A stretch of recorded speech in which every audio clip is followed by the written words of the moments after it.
Hello friends, जय श्री कृष्ण। आप सभी का हमारी यूट्यूब चैनल पे हार्दिक स्वागत है। आज हम आपको सफला एकादशी की व्रत कथा, पूजा विधि, शुभ मुहूर्त, महत्व और आर्थिक लाभ के लिए उपाय के बारे में बताएंगे। हिंदू धर्म में एकादशी तिथि का विशेष महत्व होता है। प्रत्येक वर्ष में 24 एकादशियां होती है, किंतु अधिक मास होने की स्थिति में एकादशी की संख्या 26 होती है। जो भक्त एकादशी का व्रत रखते हैं वह एकादशी के नियमों का कड़ाई से पालन करते हैं तथा अगले दिन सूर्योदय के बाद ही उपवास का समापन करते हैं। एकादशी व्रत करने के दौरान सभी प्रकार की अनाज का सेवन वर्जित होता है। जो लोग किसी कारणवश एकादशी का व्रत नहीं रखते हैं उन्हें एकादशी के दिन भोजन में चावल का प्रयोग नहीं करना चाहिए तथा झूठ व परनिंदा से बचना चाहिए। जो व्यक्ति एकादशी के दिन विष्णु सहस्त्र नाम का पाठ करता है उस पर भगवान विष्णु की विशेष कृपा बनी रहती है। पौष मास के कृष्ण पक्ष की एकादशी तिथि को सफला एकादशी कहा जाता है। इस बार सफला एकादशी 9 जनवरी 2021 शनिवार के दिन है।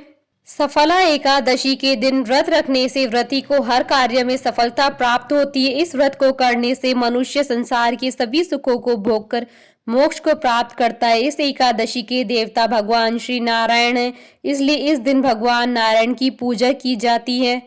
पुराणों में इस एकादशी के संदर्भ में कहा गया है कि हजारों वर्ष तक तपस्या करने से जिस पुण्य की प्राप्ति होती है वह पुण्य भक्ति पूर्वक रात्रि जागरण सहित सफला एकादशी का व्रत करने से मिलता है। इस दिन दीपदान करने का भी बहुत महत्व बताया गया है। साधक को इस दिन व्रती रहकर भगवान विष्णु की मूर्ति को ओम नमो भगवते वासुदेवाय मंत्र का उच्चारण करते हुए स्नान आदि कराकर वस्त्र, चंदन, जनेऊ, गंध, अक्षत, धूप, पुष्प, दीप, नैवेद्य, ऋतुफल, पान, नारियल आदि अर्पित करके कपूर से आरती करनी चाहिए। पद्म पुराण के अनुसार भगवान श्री कृष्ण युधिष्ठिर को एकादशी तिथि का महत्व समझाते हुए कहते हैं कि जैसे नागों में शेष नाग, पक्षियों में गरुड़, देवताओं में श्री विष्णु श्रेष्ठ है, उसी प्रकार संपूर्ण व्रतों में एकादशी का व्रत श्रेष्ठ है। सभी एकादशियों में नारायण के समान ही फल देने का सामर्थ्य है। इनकी पूजा आराधना करने वाले को किसी और की पूजा की आवश्यकता नहीं पड़ती है, क्योंकि ये अपने भक्तों की सभी मनोरथों की पूर्ति कर उन्हें विष्णु लोक पहुंचाती है। सफला एकादशी का शुभ मुहूर्त। पंचांग के अनुसार इस बार सफला एकादशी 9 जनवरी 2021 शनिवार के दिन है। एकादशी तिथि प्रारंभ होगी 8 जनवरी 2021 को रात्रि 9:40 पर और एकादशी तिथि का समापन होगा अगले दिन 9 जनवरी 2021 को रात्रि 7:17 पर। व्रत पारणा का समय 10 जनवरी 2021 दिन रविवार को सुबह 7:15 से सुबह 9:21 तक है। हरिवासर समाप्त होने का समय 10 जनवरी 2021 को शाम 4:52 है। सफला एकादशी की पूजा विधि। इस एकादशी पर भगवान विष्णु की पूजा की जाती है। इस दिन सुबह जल्दी उठकर स्नान कर विष्णु जी के समक्ष व्रत करने का संकल्प ले। व्रत रखने वाले लोग सुबह और शाम के समय भगवान विष्णु के साथ माता लक्ष्मी की पूजा करें। व्रत में सात्विक भोजन ही ले और नमक का इस्तेमाल न करें। दीप, धूप, नारियल, फल, सुपारी, लौंग आदि का प्रयोग करते हुए भगवान की विधि विधान से पूजा करें। एकादशी कथा जरूर पढ़ें और अंत में विष्णु जी और माता लक्ष्मी जी की आरती उतारकर उन्हें भोग लगाएं। इस दिन रात्रि में जागरण कर श्री हरि के नाम के भजन करने का बड़ा महत्व है। व्रत के अगले दिन द्वादशी पर किसी जरूरतमंद व्यक्ति या ब्राह्मण को भोजन कराकर दान दक्षिणा देकर व्रत का पारण करना चाहिए। एकादशी के दिन बिस्तर पर नहीं जमीन पर सोना चाहिए। मांस, मदिरा, लहसुन और प्याज का सेवन न करें। सफला एकादशी के दिन सुबह दांतुन करना वर्जित माना गया है। इस दिन किसी भी पेड़ या पौधे की फूल पत्ती तोड़ना भी अशुभ माना जाता है। सफला एकादशी व्रत कथा। धर्मराज युधिष्ठिर कहने लगे कि हे जनार्दन, अब आप मुझे कृपा करके पौष मास के कृष्ण पक्ष की एकादशी के विषय में बतलाइए। इस एकादशी का क्या नाम है तथा इसके व्रत का क्या विधान है, इसकी विधि क्या है, इसका व्रत करने से किस फल की प्राप्ति होती है, कृपा करके ये सब विधि पूर्वक कहिए। भगवान श्री कृष्ण बोले, पौष मास के कृष्ण पक्ष में आने वाली इस एकादशी को सफला एकादशी कहा जाता है। इस एकादशी के देवता श्री नारायण हैं। विधि पूर्वक इस व्रत को करना चाहिए। जिस प्रकार नागों में शेष नाग, पक्षियों में गरुड़, सब ग्रहों में चंद्रमा, यज्ञों में अश्वमेघ तथा देवताओं में भगवान विष्णु श्रेष्ठ हैं। उसी तरह सब व्रतों में एकादशी का व्रत श्रेष्ठ है। जो मनुष्य सदैव एकादशी व्रत करते हैं वे मुझे परम प्रिय है। इसका महात्म्य मैं तुमसे कहता हूँ, ध्यान पूर्वक सुनो। भक्त वत्सल भगवान श्री कृष्ण कहने लगे कि धर्मराज, मैं तुम्हारे स्नेह के कारण तुमसे कहता हूँ कि एकादशी व्रत के अतिरिक्त मैं अधिक से अधिक दक्षिणा पाने वाले यज्ञ से भी प्रसन्न नहीं होता हूँ। अतः इसे अत्यंत भक्ति और श्रद्धा से युक्त होकर करें। हे राजन, द्वादशी युक्त पोष कृष्ण एकादशी का महात्म तुम एकाग्र चित्त होकर सुनो। चंपावती नगरी में एक महिष्मान नाम का राजा राज्य करता था। उसके 4 पुत्र थे। उसमें लुम्पक नाम वाला बड़ा राजपुत्र महापापी था। वह पापी सदा पर स्त्री और वैश्यागमन तथा दूसरे बुरे कामों में अपने पिता का धन नष्ट किया करता था।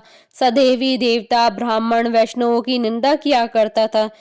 जब राजा को अपने बड़े पुत्र के ऐसे कुकर्मों का पता चला तो उन्होंने उसे राज्य से निकाल दिया। तब वह विचारने लगा कि कहाँ जाऊं, क्या करूं। अंत में उसने चोरी करने का निश्चय किया। दिन में वह वन में रहता और रात्रि को अपने पिता की नगरी में चोरी करता था। प्रजा को तंग करने और उन्हें मारने का कुकर्म करता। कुछ समय पश्चात सारी नगरी भयभीत हो गई। वह वन में रहकर पशु आदि को मारकर खाने लगा।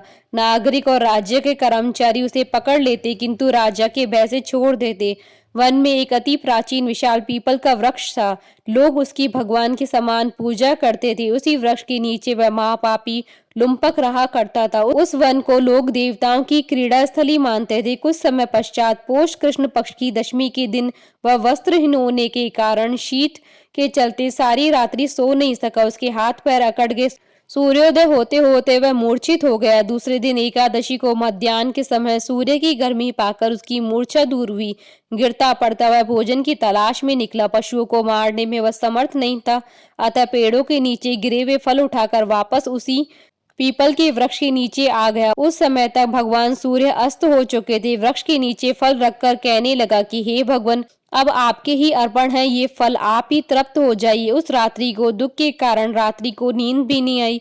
उसकी इस उपवास और जागरण से भगवान अत्यंत प्रसन्न हो गए और उसके सारे पाप नष्ट हो गए। दूसरे दिन प्रातः एक अति सुंदर घोड़ा अनेक सुंदर वस्तुओं से सजा हुआ उसके सामने खड़ा हो गया। उसी समय आकाशवाणी हुई कि हे राजपुत्र, श्री नारायण की कृपा से तेरे पाप नष्ट हो गए। अब तू अपने पिता के पास जाकर राज्य प्राप्त कर। ऐसी वाणी सुनकर वह अत्यंत प्रसन्न हुआ और दिव्य वस्त्र धारण करके भगवान आपकी जय हो कहकर पिता के पास गया। उसके पिता ने प्रसन्न होकर उसे समस्त राज्य का भार सौंप दिया और वन का रास्ता लिया। अब लुम्पक शास्त्रानुसार राज्य करने लगा। उसकी स्त्री, पुत्र आदि सारा कुटुंब भगवान नारायण का परम भक्त हो गया। वृद्ध होने पर भी वह अपने पुत्र को राज्य का भार सौंपकर वन में तपस्या करने चला गया और अंत समय में वैकुंठ को प्राप्त हुआ। अतः जो मनुष्य इस पवित्र सफला एकादशी का व्रत करता है उसे अंत में मुक्ति मिलती है। इस सफला एकादशी के महात्म्यों को पढ़ने अथवा श्रवण करने से मनुष्य को अश्वमेघ यज्ञ के समान फल प्राप्त होता है। सफला एकादशी के दिन आर्थिक लाभ प्राप्ति के उपाय। श्री हरि विष्णु की पूजा श्री लक्ष्मी जी के साथ संयुक्त रूप से करें। माँ लक्ष्मी को सौंफ और श्री हरि को मिश्री अर्पित करें। श्री हरि की पूजा के बाद ओम ह्रीम श्रीम लक्ष्मी वासुदेवाय नमः का 108 बार जाप करें। सौंफ और मिश्री को एक साथ रख लें और रोज प्रातः ग्रहण करें।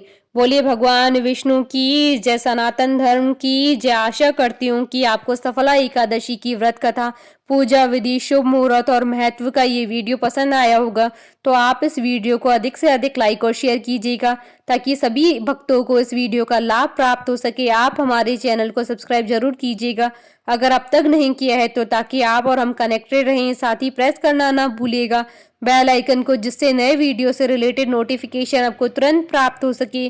जय श्री कृष्ण।